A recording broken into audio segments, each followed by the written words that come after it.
Hello, everybody. I'm very glad to host here Juri Poutanen. Juri is a professor of theoretical astrophysics in Turku University. And he has a long career and PhD. So I try to summarize some principal points. And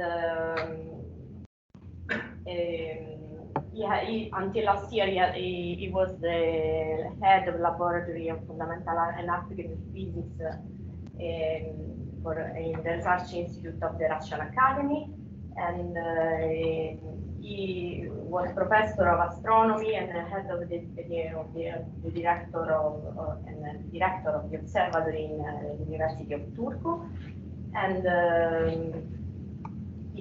he has a long experience in teaching. He teaches in a lot of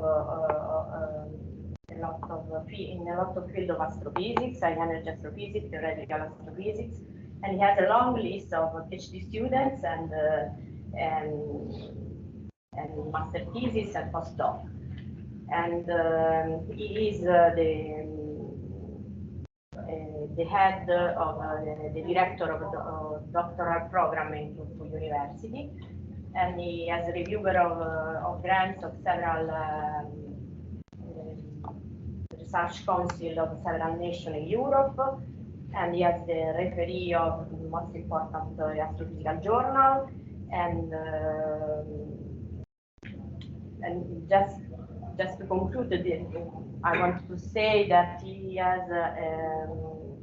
235 publications with an enormous number of citations. So I'm very glad to host here this is the first in presence Joint Astrophysics Colloquium, and I left the floor to Juri. Thank you. Thank you, Fiamma.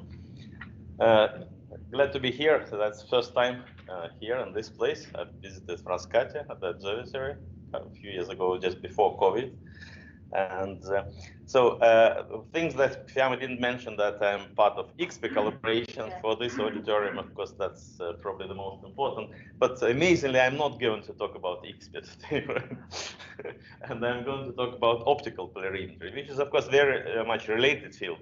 But this is something we have been doing for the last like 7 years in the University of Turku. And so my collaborators here are mentioned on this first slide.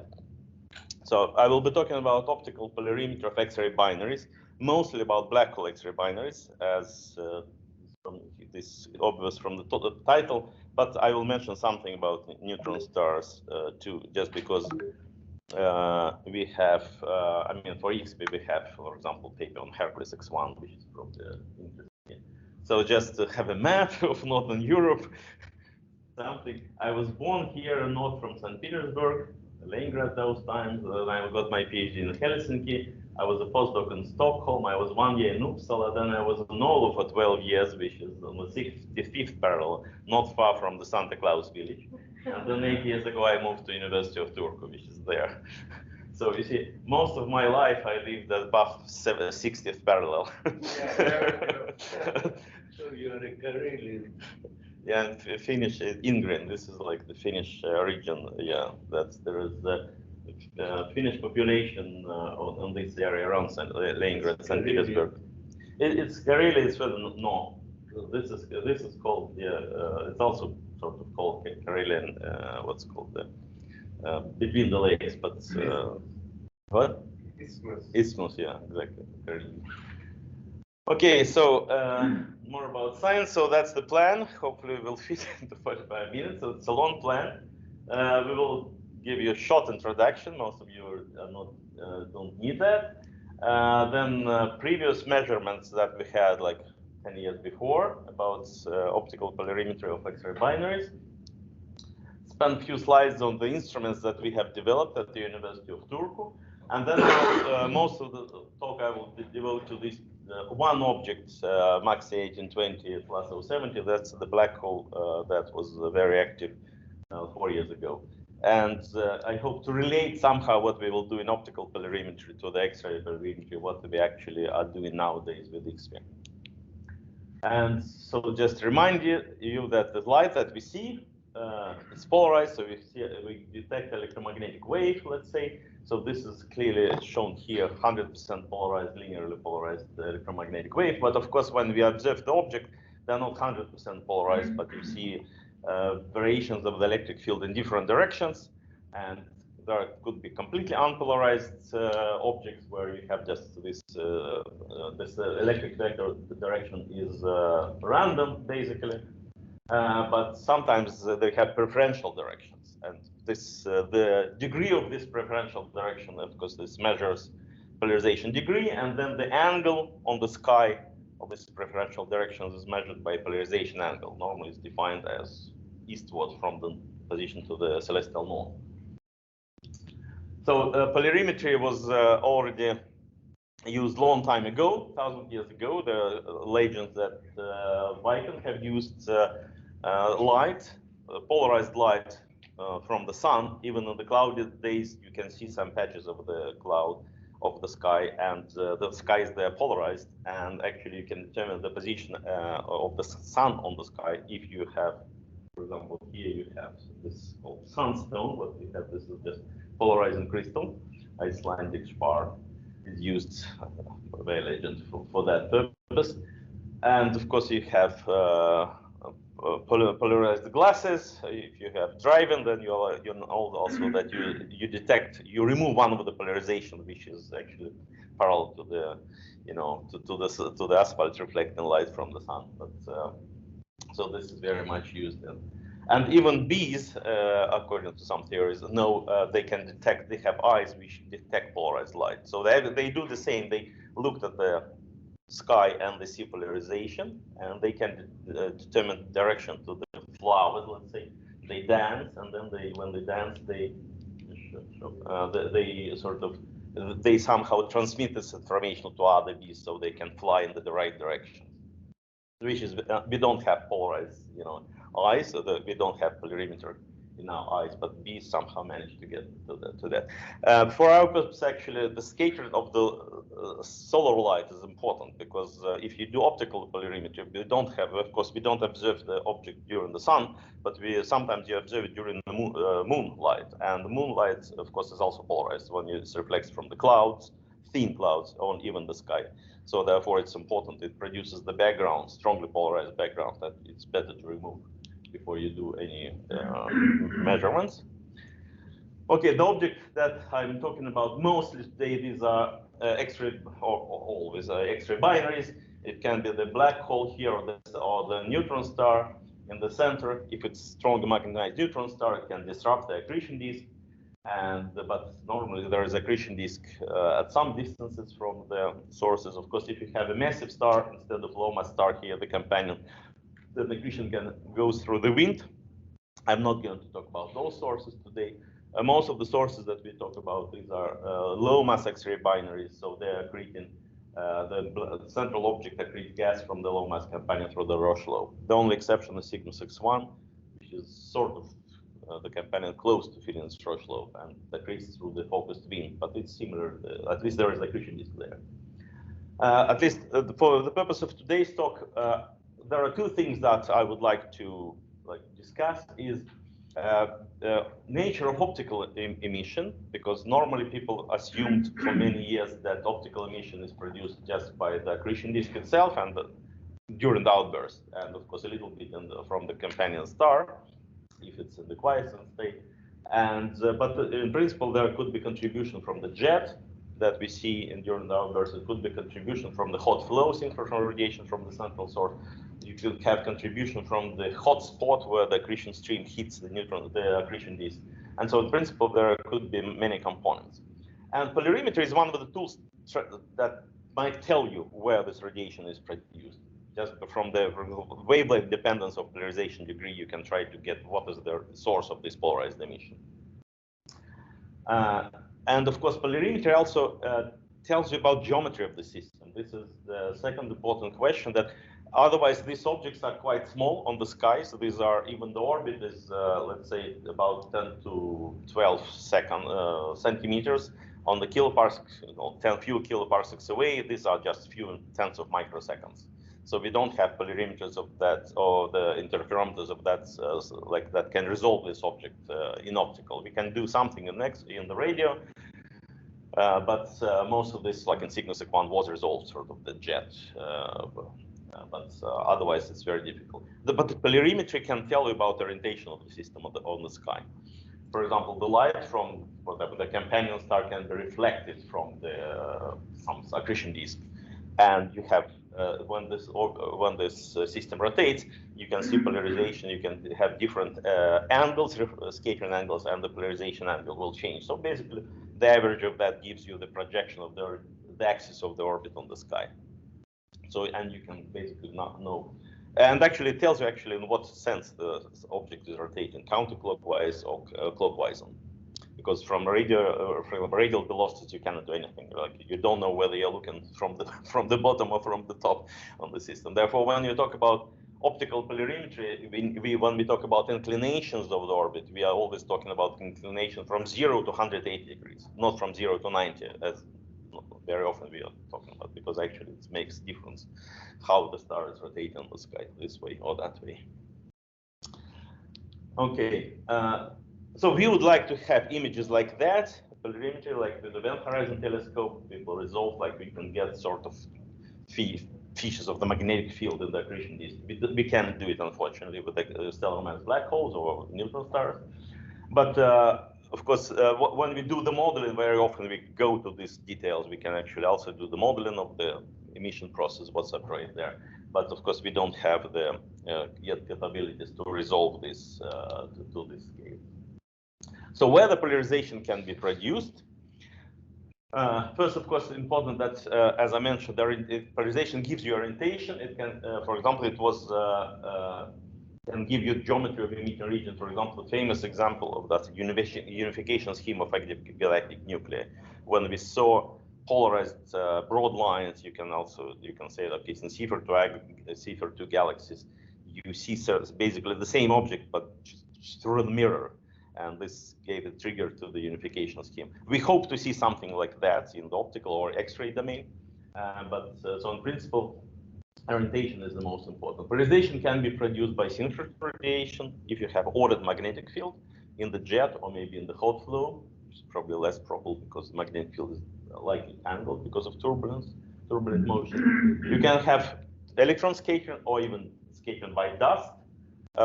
Anytime you break the spherical symmetry, you can make the polarization will be produced. You can have produced polarized radiation in the accretion disk itself, or if you have a wind, then you can have radiation from the accretion disk will be scattered on the wind, and you can have polarization. And then there's something that disturbs our observations is the interstellar medium, because dust particles in the interstellar medium, they're oriented. They are not spherical. They are oriented by magnetic field lines or radiation. So basically this, and if they're oriented, they absorb more of one polarization than another. And then what you observe is the further your object is, the more it's polarized, or the more gas you have or dust on the way. Therefore, for our purposes, this is we need to remove the interstellar polarization in order to study what's intrinsically produced on the source. And that's for that. Actually, so you have to remove the sky polarization, and actually you have to remove interstellar polarization. Then you know about the intrinsic property of the source. In the old days, and actually people have been doing this polarimetric studies a long time ago. Just to say a few words, the Cygnus X1 is the high mass X-ray binary. It's a very bright object. It's about 8 magnitude. The companion is supergiant, so therefore you can easily do polarimetry with those. But the polarization that you detect, the intrinsic polarization, is tiny. It's less than 1%. And already those days, for example, in the end of 70s, middle of 70s, Kemp has observed Cygnus X1 for many, many years. They have 10 years of more than 10 years of observations. So nobody will nowadays will do this kind of will put this kind of efforts. So they have like 400 different observations spread over the it's a lot of work. But they have detected already those days orbital variations. I think this is here from his paper. But now you look at the amplitude, this is magnitude, and this is optical, this is Q and U Stokes parameters.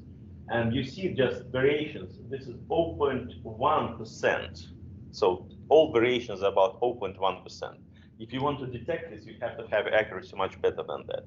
So basically, if you want to do anything useful with this object, you have to have polarimeters which will accuracy go to the sub-percent level. Okay. Then it's feasible that because most, if you just have flat, if you cannot resolve this, for example, this orbital variations, and you cannot really remove interstellar because you don't have nearby stars that you can sort of use as the standard for interstellar to remove interstellar polarization, then you get no information useful. Okay, so you have to have a good polarimeter. So those days people did have this accurate, and there was people tried to repeat this observation by Dolan Tapia and then the Japanese group Nagaya.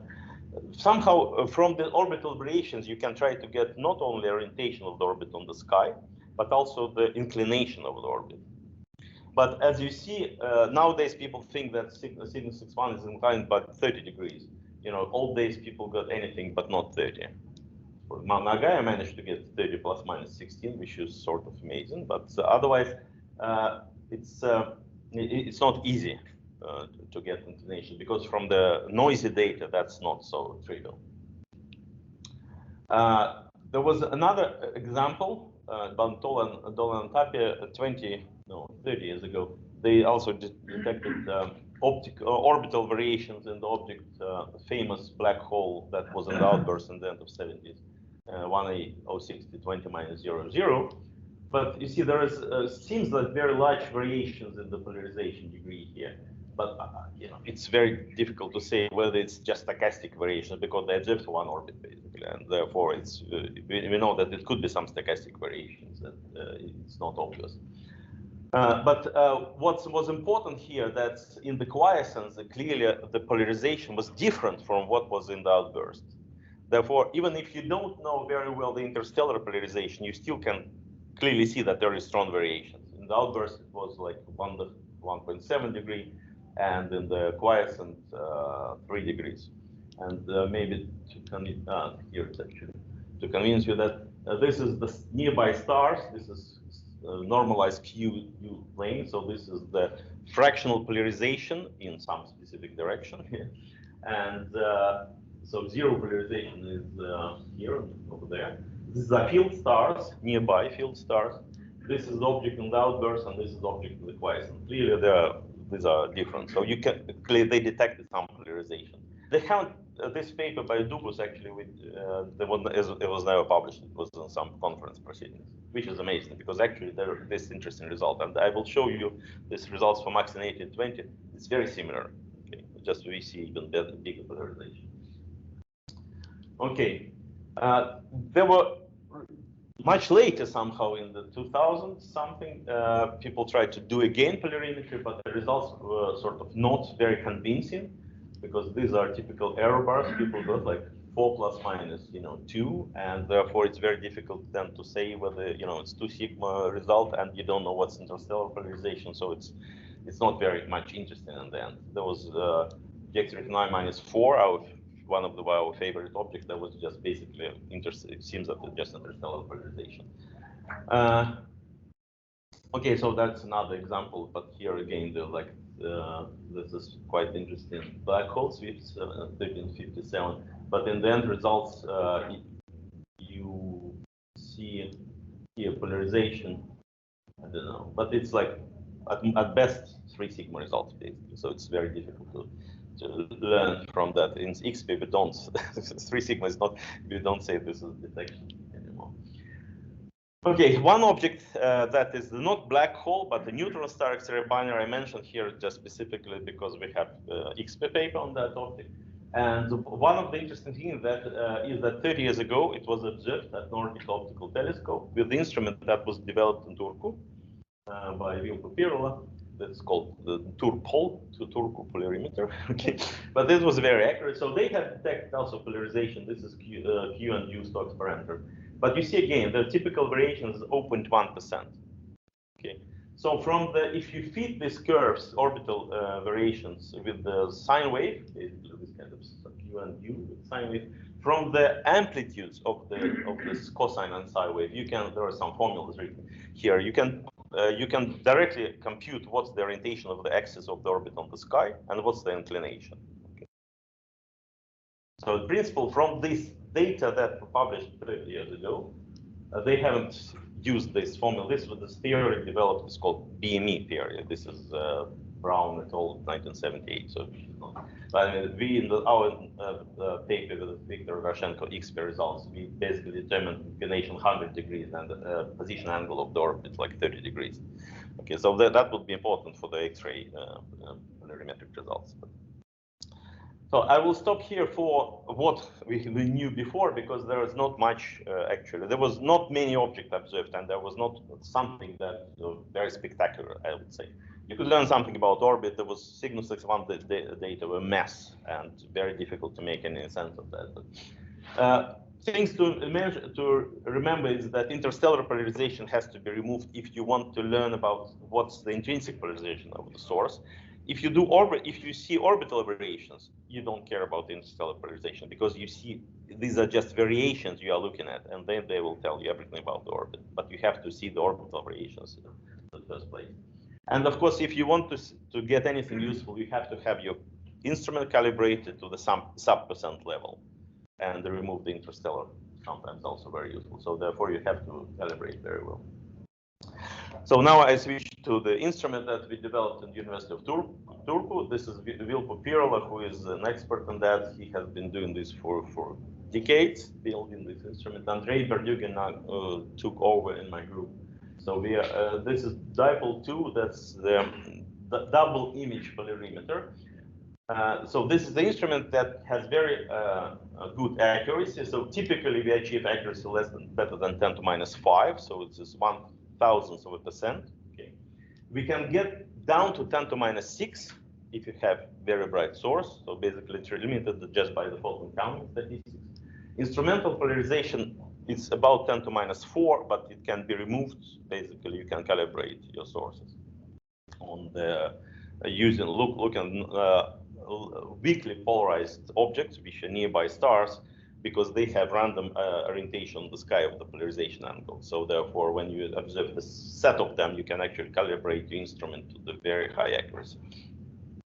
So what it does, you have here the light that comes in, you have the half the wavelength plate that rotates, you have the calcite block that splits the light into two polarized perpendicular to each other.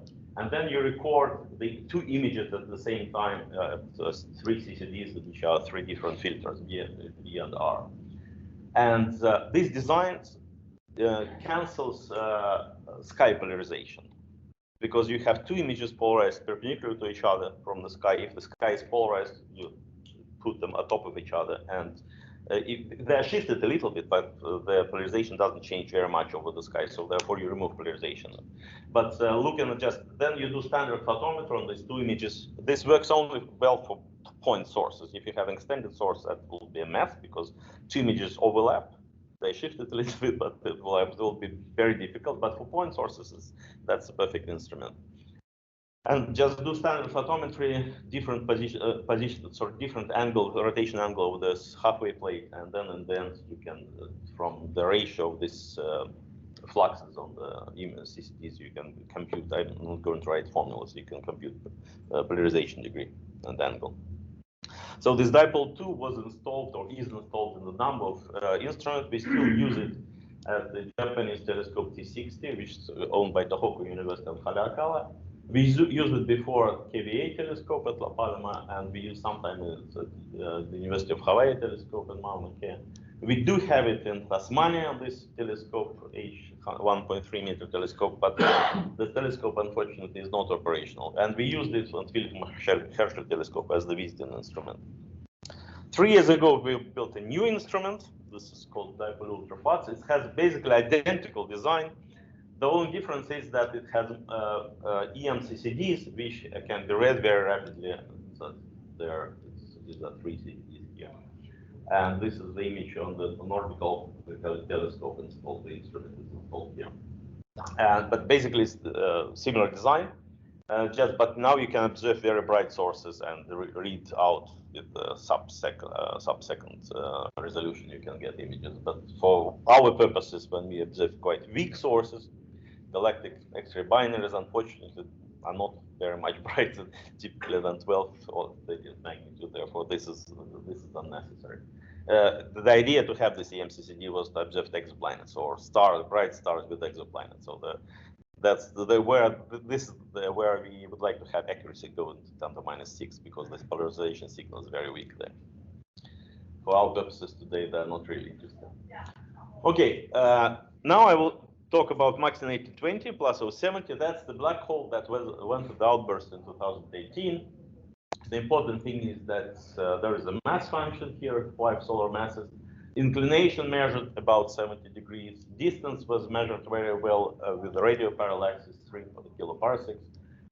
There is superluminal motion that was observed from the jet, so therefore we know about the inclination of the jet. We see the, of course, position angle of the jet, so these are resolved blobs.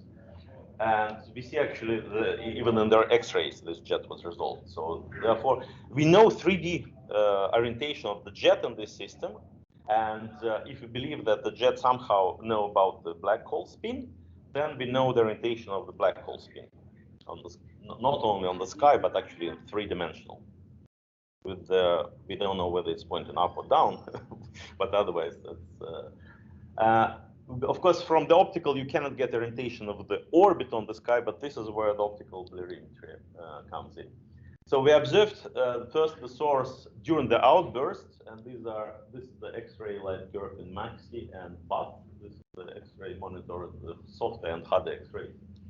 And we observed it in the hot state in the beginning twice. This is sort of color. It's our observation of the dipole-2. In the soft state in the middle, and then in the decaying hot state when the source was going down.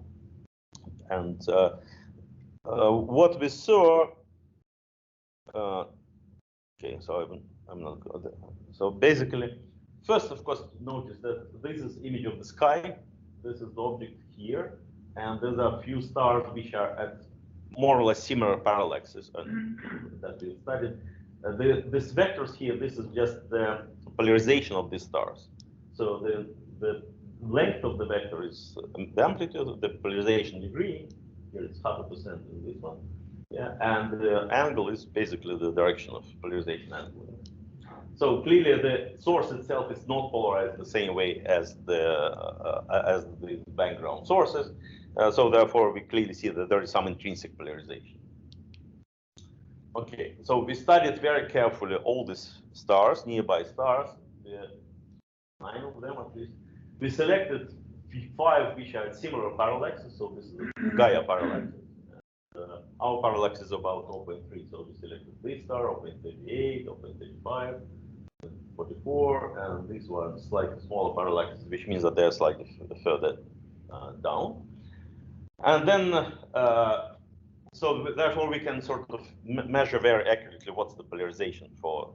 If you average this somehow, we know what's interstellar polarization.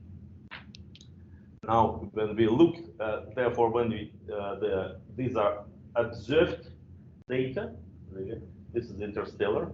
Right? We can subtract in Stokes, just subtract in Stokes parameters, normalized Stokes parameters. You can subtract, and you get the intrinsic polarization. What I would like to now point here is that in the hot state, polarization angle, as you see, that was about 25 degrees. So it was exactly the same as the radio jet, which is amazing because I mean we didn't expect that at all, right?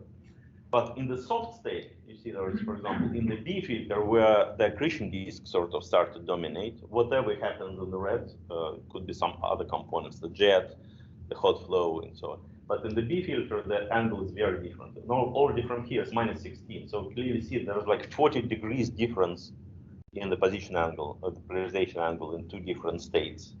And clearly it means that there are some different components contributing to that. So this is like in the Stokes plane, so Q and U Stokes plane. Color is so red is R, green is V, blue is V, and the source goes in the hot state. Polarization is just intrinsic polarization is less than about 0.5%, and the polarization angle is about like the jet angle. When it goes to the soft state, polarization dramatically drops. But in the B, you see very different angle, and in the decaying hot state is basically consistent with the interstellar. So we don't, I mean, it's within 1 sigma or 2 sigmas is interstellar. So clearly something happens in the source.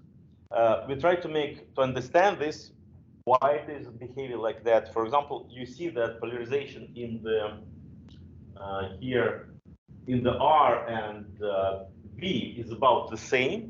In the B, it's the same. B is in the same state, is very much smaller. So clearly, like there is a red component, right, and there is a blue and blue something here. So it's clearly there are two components. We try to make sense out of that. The only thing that we came up that's this polarization angle. So this is probably, we think, it's the radiation from the accretion disk or somewhere scattered in the wind, or a cocoon around the jet, because somehow it knows about the jet. We have the arguments why it is not the jet, okay, because even its position angle is consistent with the jet, but somehow wavelength dependence wasn't really, the right one.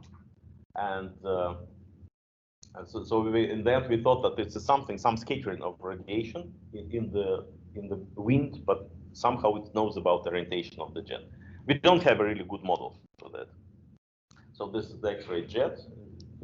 There is very well determined.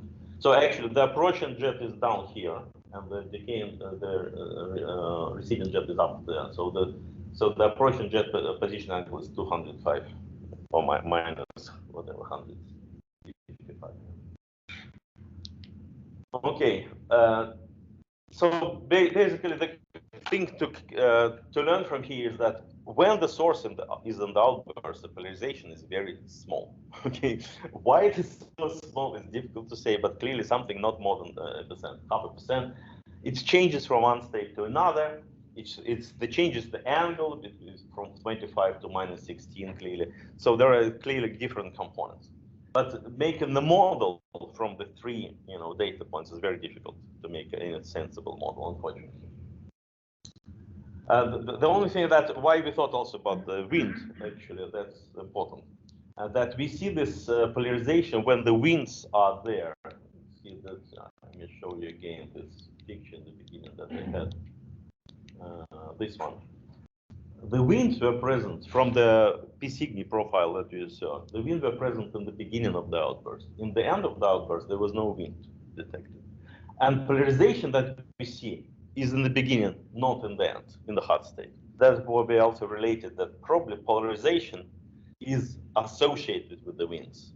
Okay, we cannot, of course, prove this, but somehow there is coincidence that during the horizon phase of the outburst, polarization was there when the wind was there. Okay, much more interesting result we got when the source went into quiescent. Of course, for quiescent, for the previous results we got with 60 centimeter telescope on Halakala. For this, of course, this was typically like 18th magnitude, the source. We cannot do that, but we observed it with Nordic Optical Telescope, which is 2.5 meter telescope. We have the whole set of observations here. As you see, you don't need to read the table here. What's important that so this is the first four lines, this is the outburst, and this is the quiescent. We have observed the source for different epochs, starting from the summer 2019, then spring 2020, summer 2020, and summer 2021. And the results that we get basically are shown on this plot. So this is polarization degree as a function of the orbital phase, okay? And this is polarization angle as a function of orbital phase. First thing to notice that we don't see any clearly pattern with orbital variations. It seems that there's just some stochastic variations. I couldn't see, like sine wave, double sine wave doesn't really fit anything better than just a constant. So it seems that there are very strong stochastic variations. Second thing to learn is the spectrum, the polarization degree is very blue. In the B band is about 5%, in the R is just 1%. So the polarization degree strongly grows with the into the blue. Okay. Basically, it means it tells you, for example, it can't be the jet. First, it's not observed in the outbursts. Sorry, in the quiescent, it wasn't observed. It was really weak. The radio detection, not much interested. And therefore, and actually, position angle is very different. Now, the polarization angle in the B band, where, of course, polarization is the highest one, is measured very accurately, is minus 20 degrees. So it's on the west pointed, and the jet, as you remember, it's on the east, 25. So there is like 45 degrees difference between the position of the jet and what we measure in the quiescent here. Therefore, we thought that, okay, if it's not the jet, which then the polarization angle would be either coincident with the position angle of the jet or perpendicular to that. It's not. Then what else? The only thing that comes into our mind is the orbit, right? Because if you have the orbit, then you would expect that polarization angle will also be either parallel to the axis or perpendicular to that, depending on how you produce this polarization. Okay, so basically that's our picture. So we have an, let's say, accretion disk. We have an axis rotation. Polarization should be either that or that. So there are no much options just from the symmetry.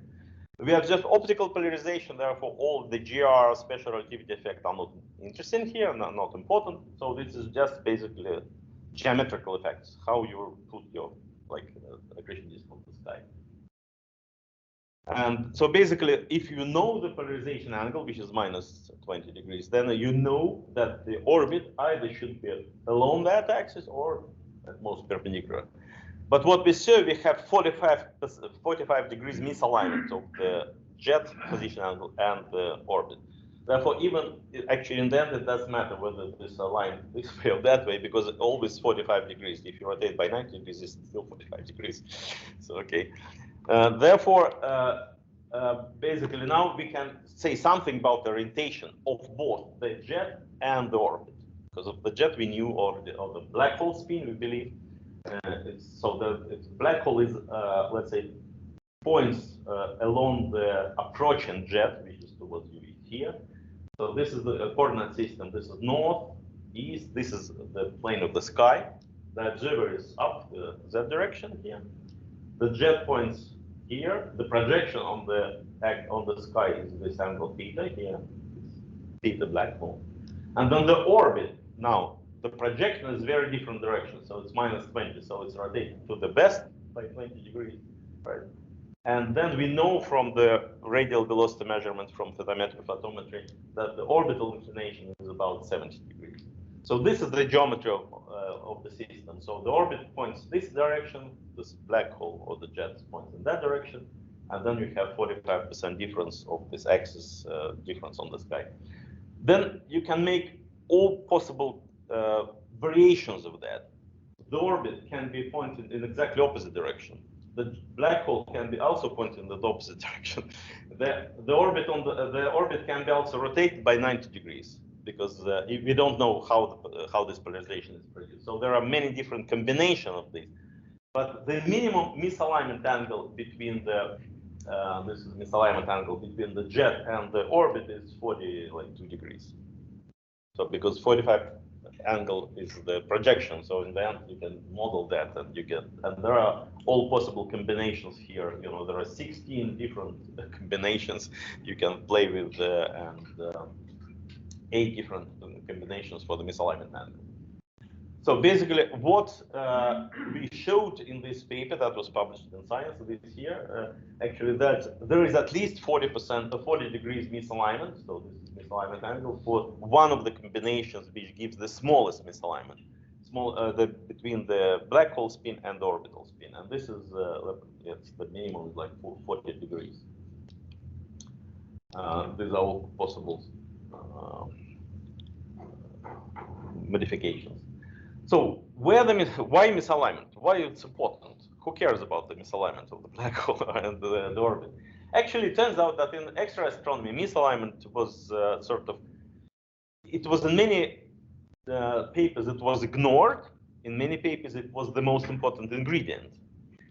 One of the most probably popular models to produce quasi-periodic oscillations that you observe in X-rays as well as in the optical is some precession of the hot flow. So you have some X-rays produced close to the black hole, And if the black hole spin is misaligned and the accretion, this hot flow is thick, so it means that communications between the different parts of the flow are fast, then this, because of length steering precession, the hot flow can precess as the solid body. So this is sort of the most popular model. It was Fragile, and then Adam Ingram were working on that. And so this is our paper that actually where we predict some polarization pattern, how it will change. So misalignment is the most important ingredient in this paper, in these models, right? Without this misalignment, they would not work, just right.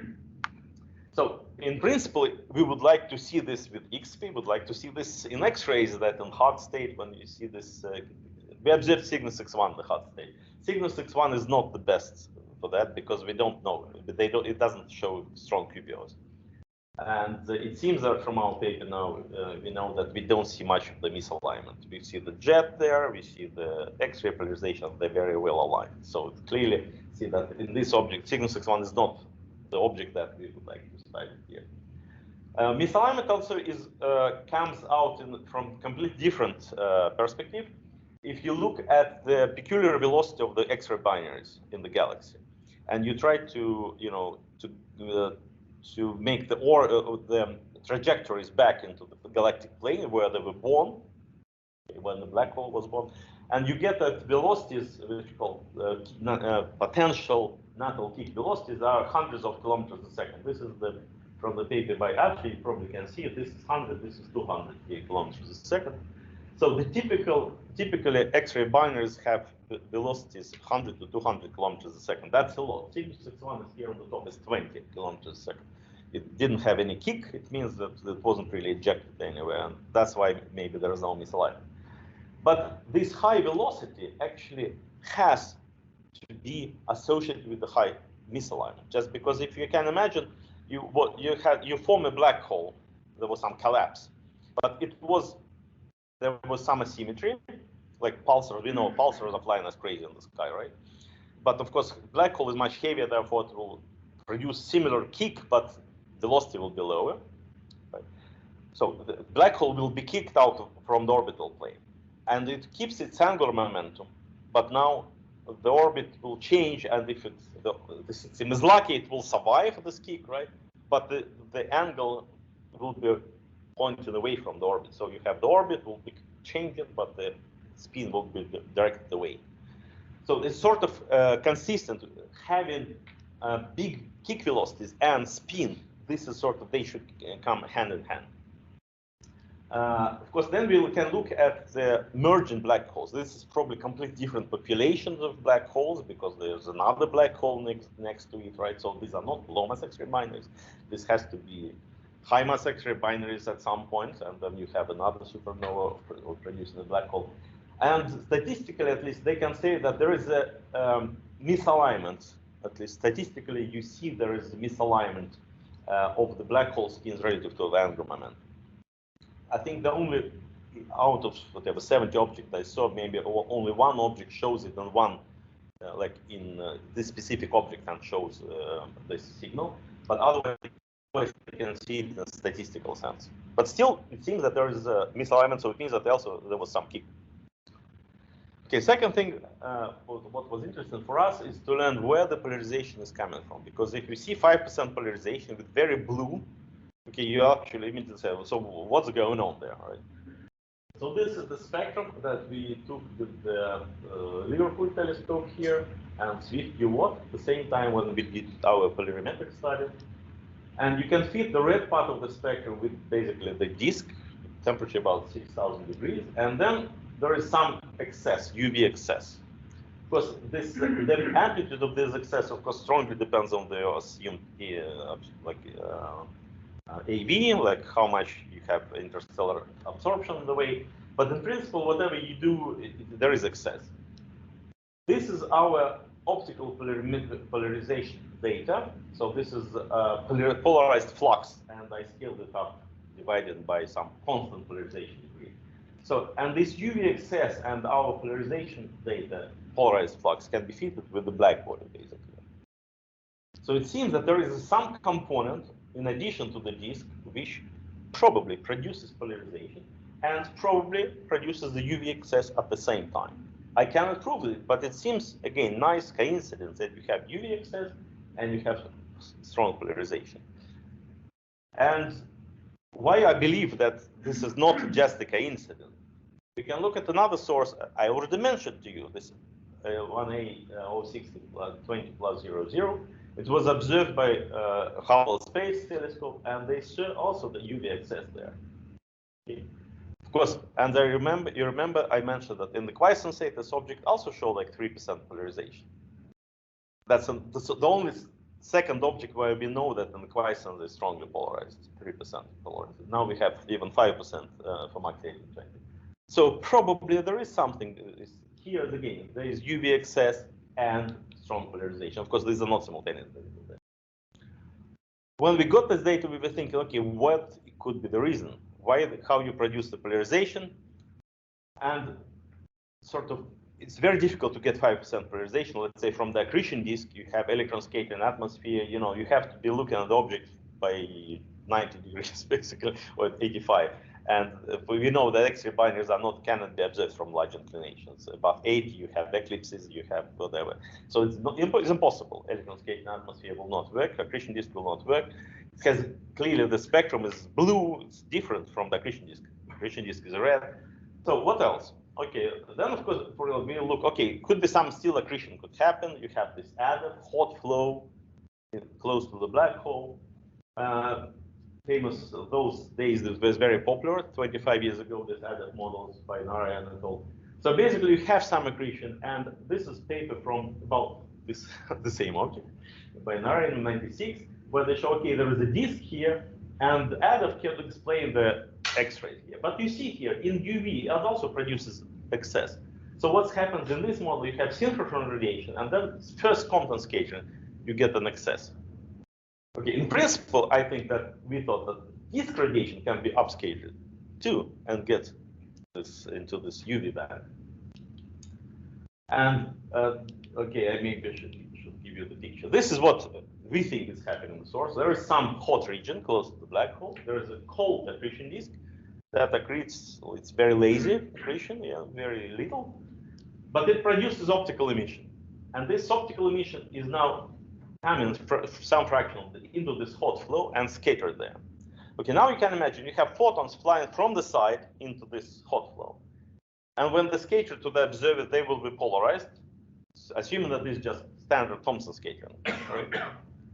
And there is a limit. If you can imagine that all photons flying in one plane and they scatter here and go to the direction to the observer somewhere there, they will be actually strongly polarized. Okay. So this is the from paper by Sunyav et al. 85. This is the way I consider this limit. You get this polarization degree as a function of cosine of the inclination, basically mu is cosine of the inclination. And this maximum is 33% polarization. And this is standard accretion disk. Can give you at most 11.7, right? But that's very fast dropping with inclination. Here it's much slower function and much higher polarization, factor with 3. So it's okay, it makes sense. You can easily make 30% polarization. In reality, of course, you cannot make 30. And the reason for that is that this flow is not cold, right? There's hot electrons. Hot electrons means that they reduce polarization degree. The reason is that electrons that shine towards you, they move in all possible directions, right? And then photons in the rest frame of the electron also come from all possible directions. And then because of relativistic aberration, you reduce polarization degree. And we estimated this for, if you take 200 keV electrons in this hot flow, you reduce polarization degree by a factor of 2. And because this is not in plane scattered, but there is some scale height of that, you can reduce by another factor of 2.5. But you can easily get between 7 or 8 and 10% polarization at the angles that we think are relevant for this object, around 70 degrees. I cannot prove that that's the model, but that's a model that can explain the data. And the thing is that it produces UV excess, so you have this photon upscattered, so it can give you this hotter component. This hotter component makes you UV excess, and it will be polarized. Okay, so that's the model that we propose in this science paper, but of course we cannot prove that that's the correct model. at least the picture that's now we did with the beam simulations, yeah, by Rob Hines. Actually, he did the video because we could make the video. That is that if there is a jet, it does need to be pointing perpendicular to the orbit. It might be inclined by quite dramatically. Here is like 45 degrees. Okay, and this is the hot flow. Our imagination of the hot flow. This is the edit, and this is the standard accretion disk, more or less standard, called the accretion disk outside. The star itself is not really relevant for this purpose. In 2 minutes, I will try to give you some relation to XP. Okay, Cygnus X1. So many of you know the results. Like I talk about misalignment. This is, as I mentioned, it's not the best object. We seem that we have no misalignment. There is a radio jet, and the X-ray polarization is pointing in the same direction. So it seems that the inner part of the flow and the jet are perpendicular to each other, you know, and there is no much misalignment of the. And the orbit, actually, I forgot to mention that orbital optical polarization. We do have optical polarimeter for this object, and when you subtract interstellar, you can get also the position angle of this intrinsic emission, especially consistent with that angle. So it seems that orbit and the X-ray emission region and the jet, they all like perpendicular to each other or parallel to each other. Okay, then this is what we would like to see, the QPOs and polarization in XP, how it will be related and how it will change, right? And I will not talk about that. This is the black hole soft state that we all know now. There's 1630 minus 47 interesting results we have. So we would like to measure the spin of the black hole. Here we are looking at really the innermost part of the accretion flow where the X-rays are produced. And this will be an interesting exercise now. This object, what we will learn about the spin of the black hole. And the final paper that we already have soon will come up in Nature Astronomy. So that's Hercules X1. So the XP has measured the position angle, polarization angle, right? So this polarization angle basically tells you about orientation of the pulsar in the sky. And if you remember what I mentioned, there's some indications, 30 years old indication that we know also something about orbit. And the orbital position angle is 30 degrees, and here is like 57 that we got from the model. It's not as big misalignment as in MAXI J1820 minus 30, but it seems that there's like 30 degrees misalignment, and here simulations similar that this 30-degree misalignment minimum is maybe 20 degrees misalignment between. Again, you can play with different geometries, polarization parallel, the orbit parallel to the polarization perpendicular to that, but here the 4 models are represented. So, but still there is some misalignment. So now you can try to combine optical polarimetric measurements with the XP, with the X-ray polarimetric measurements, and maybe we can learn something. We think we can learn. We learned something from Hercules X1. We think we will learn, or we will learn something about Cygnus X1, and we hope to learn more about this similar object when you combine those things. So I come to my conclusions. So what I wanted to tell you about is that we have high precision polarimeters. This is dipole image polarimeters that we use to study X-ray binaries. I didn't talk about, I mostly talked about MAXI J1820. Didn't say a word about V4 Cygni. It's another 10 minutes for that. It would be, you need to measure field stars to get interstellar polarization if you want to learn about the intrinsic property. In the outbursts, MAXI J1820 show very little polarization with one position angle, 25 degrees. In the quiescent state, it has huge degrees, 5% is very large polarization. Very different position angle, polarization angle is minus 20, and it's very different from the jet. So we think that we detected the misalignment. And then, of course, it has all kinds of implications for X-ray astronomy. What I didn't mention, that there are many X-ray astronomy papers that completely ignore misalignment. And this, for example, when you try to measure black hole spin, you just say that, okay, let's assume that this black hole and is perpendicular to the orbit, right? And sometimes people even say that let's measure the black hole mass from the mass function, assuming that the jet is perpendicular to the orbit, right? So, and that's a dangerous play, dangerous game.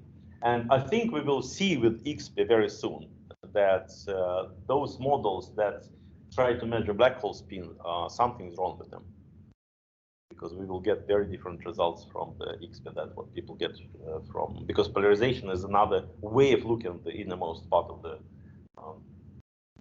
the orbit and of the hot flow there. So therefore, we hope that with our XP observations, we will actually produce some interesting measurements of the black hole spin and tell you something about quasi-periodic oscillations, how they are produced. So now we are working with this more than with optical polarimetry. Thank you. I will stop here.